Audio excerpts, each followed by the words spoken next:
Good afternoon, Jim. So today we're going to be looking at Collide Acoustic version, and we're going to break down the main picking pattern into three parts today. First off, our capo is going to be on the 3rd fret today, not the 4th, but the 3rd. And we're going to be using all the same chords but down a half step. So I'll play the rhythm first, one time through the chord progression, and then we'll break it down.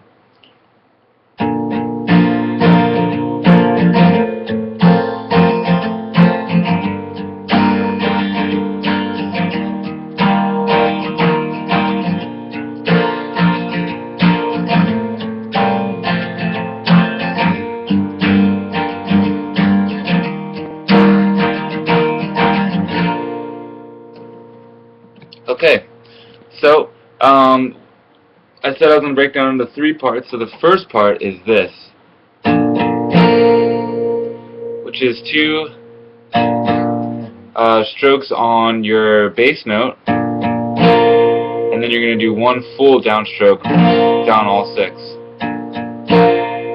And if you get the if you get the 2 bottom strings instead of and that's okay too. It'll give it more character, and the most bottom string will stand out anyway, so it really won't matter too much with the actual essence of this pick and riff, this picking pattern and riff. So that's for part 1.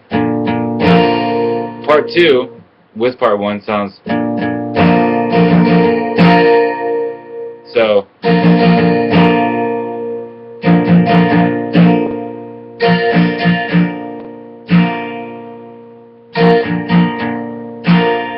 So we have an upstroke, full upstroke, and then a quick down up with the bottom half of your range on your guitar, even as far up as the G string. So, and then the last is another down, focused on the range of the A to the B string.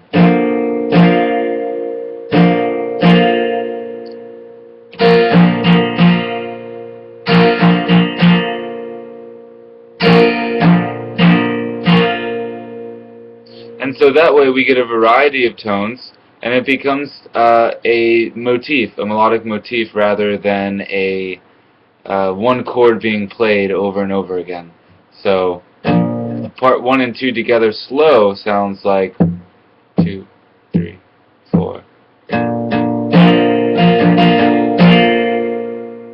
I'll do even slower. 1, 2, 3, 4. I'll do one more time. I didn't get that time. 2, 3, 4.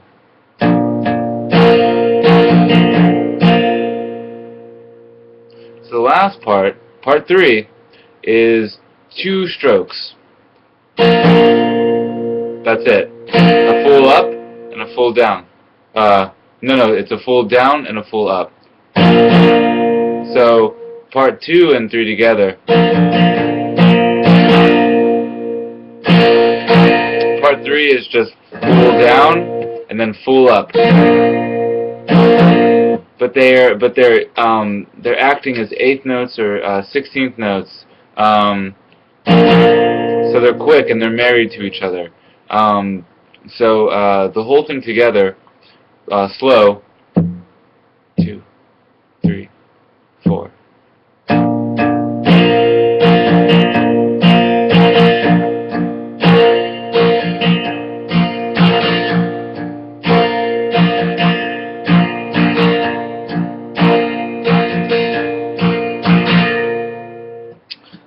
Another thing to keep in mind when you move into part 2, all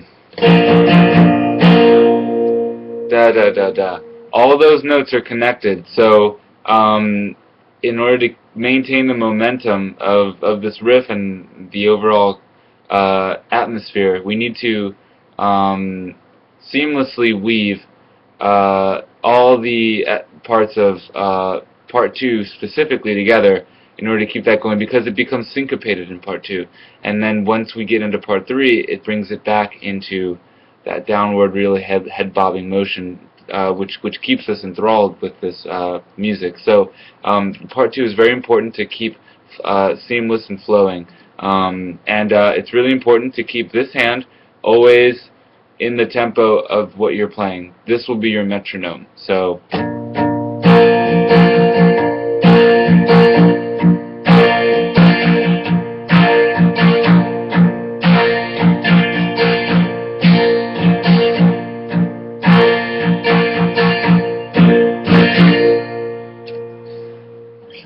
that's that.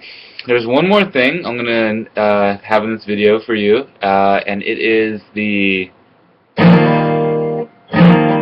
rhythm on the C chord in the last chord. So far, slowly we have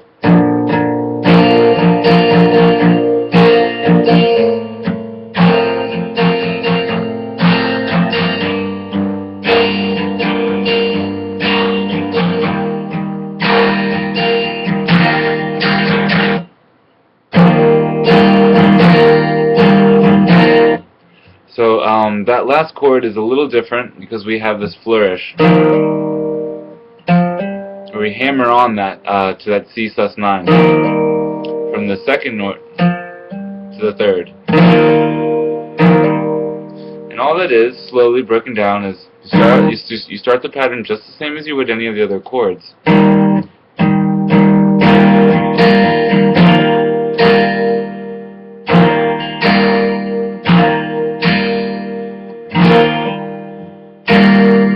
Use this hand as a marker for that rest.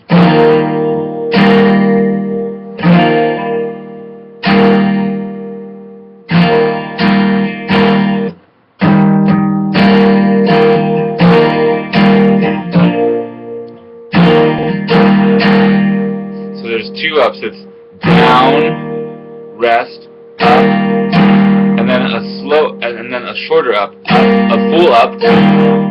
Actually, just the top up. So you're kind of plucking the top 3 strings and then the bottom 3 strings, or the bottom 2 or 3, to create a cascading kind of feel.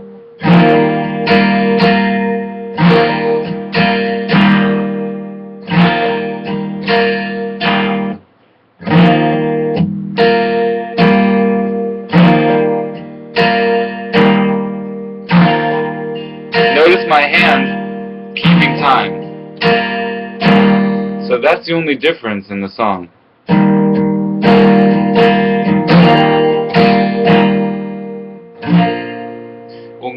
We'll obviously go over this in our next lesson a little more, but I hope this puts us on the right direction for that last piece to the puzzle. You're doing a great job, and whoever watches this video who's not Jim, I hope this helps you as well. Jim, I'll see you on our next lesson. Take care and have a great day. Bye-bye.